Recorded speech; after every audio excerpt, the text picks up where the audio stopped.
నమస్తే అండి. కేఎస్బిఎస్ క్రియేషన్స్కి స్వాగతం. ఈరోజు నేను చూపించబోయే రెసిపీ వచ్చేసి వెజ్ బిర్యానీ.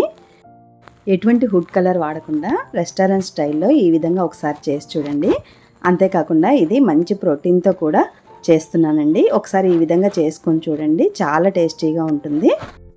దీన్ని ఎలా ప్రిపేర్ చేసుకోవాలో ఇప్పుడు చూద్దాము. ముందుగా నేను ఇక్కడ రాజ్మాని తీసుకున్నాను. వీటిని ఓవర్ నైట్ నానబెట్టుకోవాలి. టైం లేకపోతే కనీసం 8 గంటల వరకైనా నానబెట్టుకోవాలి.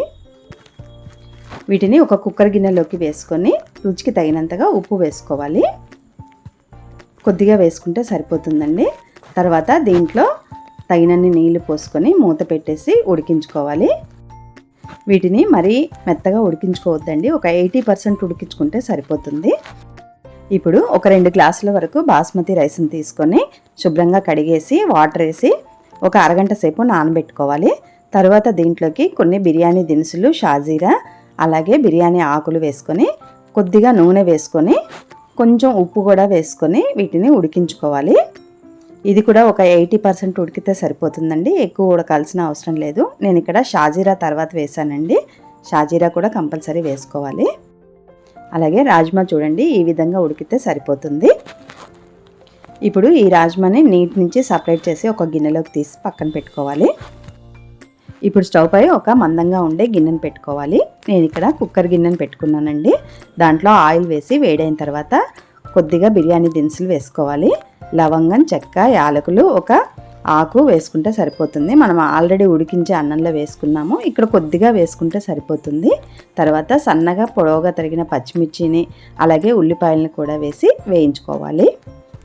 ఇవి వేగుతున్నప్పుడే మనం ఇందులో 1 చెంచా వరకు అల్లం వెల్లుల్లి పేస్ట్ని వేసుకోవాలి. వేసుకొని ఇదంతా కూడా మంచిగా వేగేలాగా వేయించుకోవాలి. ఇలా వేగిన తర్వాత ఇప్పుడు దీంట్లోకి గుప్పెడు పుదీనా ఆకుల్ని వేసుకోవాలి. అలాగే ఒక 2 చిన్న సైజు టమాటాలను తీసుకొని ఇలా ముక్కలుగా కోసి వేసుకోవాలి.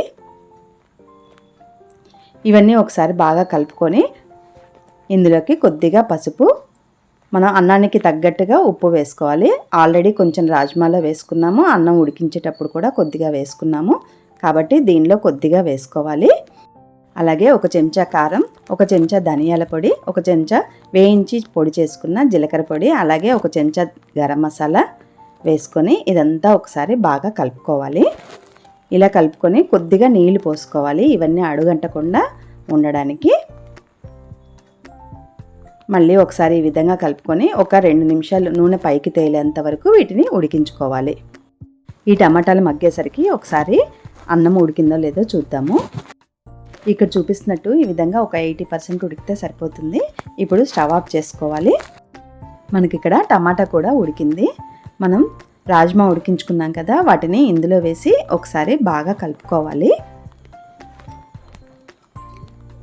ఈ విధంగా కలుపుకున్న తర్వాత ఈ స్పైసెస్ అన్నీ కూడా రాజ్మాకి పట్టేలాగా ఒక 2-3 నిమిషాల పాటు ఉడికించుకోవాలి.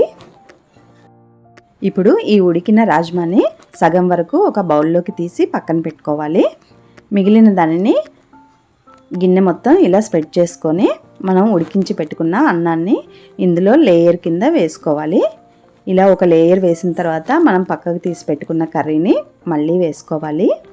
దీనిపైన మళ్ళీ మనం ఉడికించిన అన్నాన్ని వేసుకోవాలి. ఇలా ఒక 2-3 లేయర్స్ కింద వేసుకొని ఇలా మొత్తం స్ప్రెడ్ చేశాక పైనుంచి కొద్దిగా సన్నగా తరిగిన కొత్తిమీరను చల్లుకొని మూత పెట్టి ఒక 10 నిమిషాల పాటు ఉడికించుకోవాలి.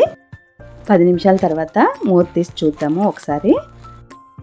మనకు బిర్యానీ చక్కగా పువ్వులాగా పొడి పొడిగా వచ్చిందండి.